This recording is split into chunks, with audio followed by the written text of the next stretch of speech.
गति 100 शब्द प्रति मिनट। Be ready. 3, 2, 1 स्टार्ट। हाल ही में किए गए कई सर्वेक्षणों के आंकड़े बताते हैं कि कोविड-19 महामारी के दौरान आर्थिक असमानताएं काफ़ी बढ़ी हैं। अमीर और अमीर होते गए जबकि गरीब और भी गरीब।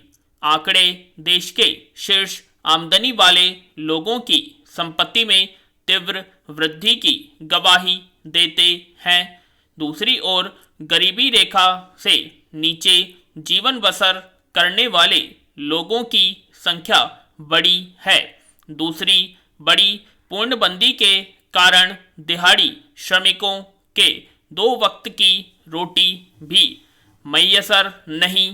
हालांकि सरकारें पीडीएस सहित अन्य माध्यमों से इस क्षतिपूर्ति का प्रयास कर रही हैं, लेकिन इसकी अपनी सीमाएं हैं।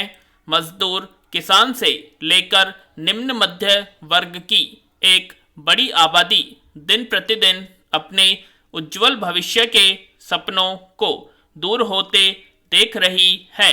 ऐसा इसलिए कि सरकार के समुचित प्रयासों के अभाव में शिक्षा प्राप्ति के अवसर में जाने अनजाने एक विभाजन रेखा खींच दी गई है। पैरा, इन दिनों नियमित चलने वाले विद्यालय बंद पड़े हैं या वे ऑनलाइन कक्षा संचालित कर रहे हैं। ऑनलाइन कक्षाओं के माध्यम से उच्च आय वर्ग के बच्चे अपनी अध्ययन प्रक्रिया को जारी रख पाने में सफल हैं, लेकिन निम्न आय वर्ग के बच्चों को बेहद मुश्किलों का सामना करना पड़ रहा है। विराम। ASIR की रिपोर्ट की माने तो 27% से 60% तक बच्चे ऑनलाइन कक्षा से जुड़ पाने में असमर्थ हैं। इसके कई कारण हैं, मसलन आवश्यक उपकरणों की कमी, डाटा पैक खरीद पाने की असमर्थता आदि। ऐसे में सरकार को चाहिए कि एक सर्वसमावेशी कार्यक्रम की रूपरेखा तैयार करे जिससे सभी वर्ग के बच्चों तक गुणवत्तापूर्ण शिक्षा की पहुंच संभव हो सके। विराम। अगर ऐसा हो पाया तो भविष्य में अवसर प्राप्ति के लिए होने वाली प्रतियोगिता का एक नाममात्र का प्रतिभागी न बनकर विजेता की हैसियत से उसमें हिस्सा लेंगे। पैरा, हमारे शास्त्रों में कहा गया है, शरीर माध्य खलु धर्म साधनम, यानी शरीर को स्वस्थ रखना ही धर्म का पहला साधन है। आज जिस तरह कोरोना महामारी से पूरी दुनिया कराहा रही है, धनवान देश भी इस आपदा में बौने साबित हुए दिखे। तो ऐसे में अब समय आ गया है इस महामारी से सीख लेते हुए खासकर भारत जैसे विकासशील देश को स्वास्थ्य के मुद्दे को प्राथमिकता में सबसे ऊपर रखना चाहिए। नीतिगत तरीके से बीमारी के इलाज के साथ ही बचाव पर भी ध्यान देना चाहिए। लोगों में स्वास्थ्य और शिक्षा का प्रसार स्वास्थ्य के मूलभूत ढांचे के दुरुस्ती के साथ साथ होना चाहिए। स्वास्थ्य क्षेत्र में राशि के आवंटन को और बढ़ाना चाहिए। हालांकि इस बार के बजट में महामारी के कारण स्वास्थ्य क्षेत्र में अधिक आवंटन किया गया था, लेकिन इस क्षेत्र में लगातार ध्यान देने की जरूरत है।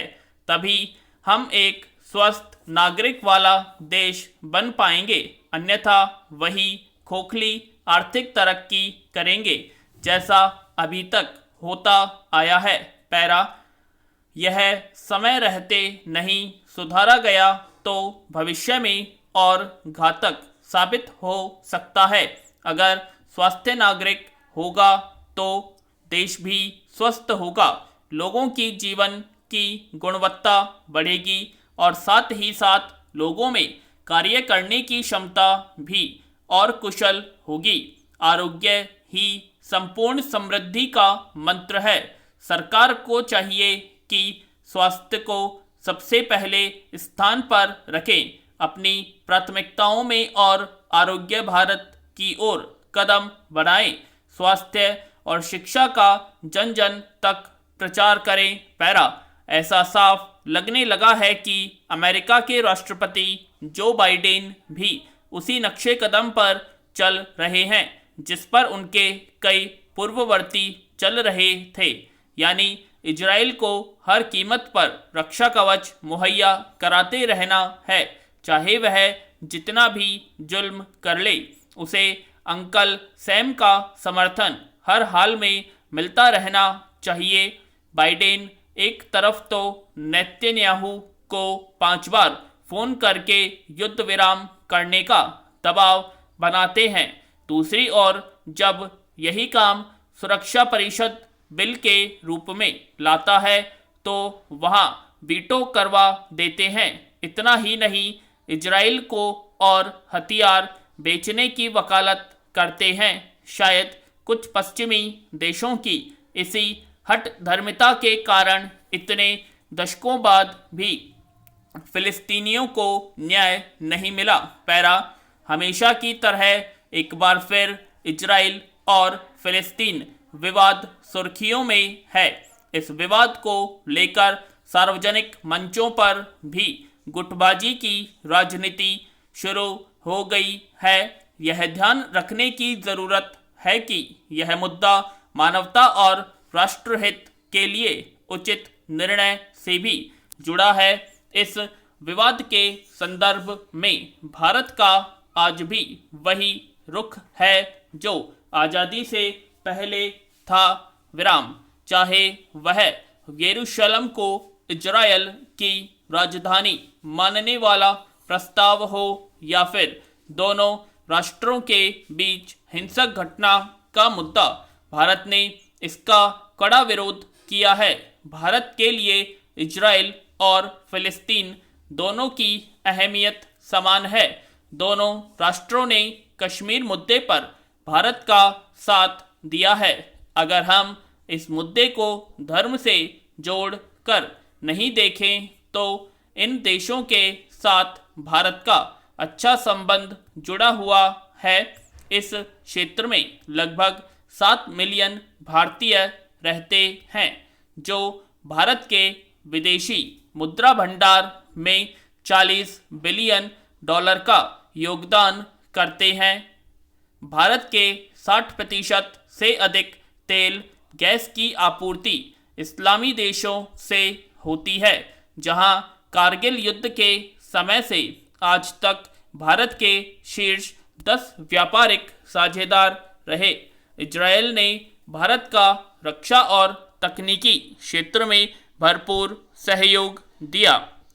वहीं भारत में ऑक्सीजन संकट के बीच सऊदी अरब जैसे इस्लामी राष्ट्र ने भारत को ऑक्सीजन आपूर्ति की। पाकिस्तान के पुरजोर कोशिश के बावजूद विगत वर्ष OIC में इस्लामी राष्ट्रों के प्रतिनिधियों द्वारा कश्मीर मुद्दे को दरकिनार कर दिया गया। पैरा बहरहाल इस मुद्दे पर भारत की नीति को देखते हुए यह कहा जा सकता है कि इस विषय की वजह से इजराइल और अमेरिका का भारत से थोड़ा बहुत मनमुटाव हो सकता है, लेकिन थोड़ा बहुत मनमुटाव के बदले हम अपना बहुत बड़ा नुकसान नहीं कर सकते हैं, क्योंकि यह मुद्दा सिर्फ फिलिस्तीन और इजराइल से ही नहीं बल्कि पश्चिम एशिया के कई राष्ट्रों के हित से जुड़ा हुआ है। इसलिए भारत को एक संतुलित दृष्टिकोण अपनाते हुए संयुक्त राष्ट्र में फिलिस्तीन को एक राष्ट्र के रूप में दर्जा दिलाने का समर्थन तथा यरूशलेम के बंटवारे के मुद्दे पर बल देना चाहिए ताकि वैश्विक शांति बहाल किया जा सके।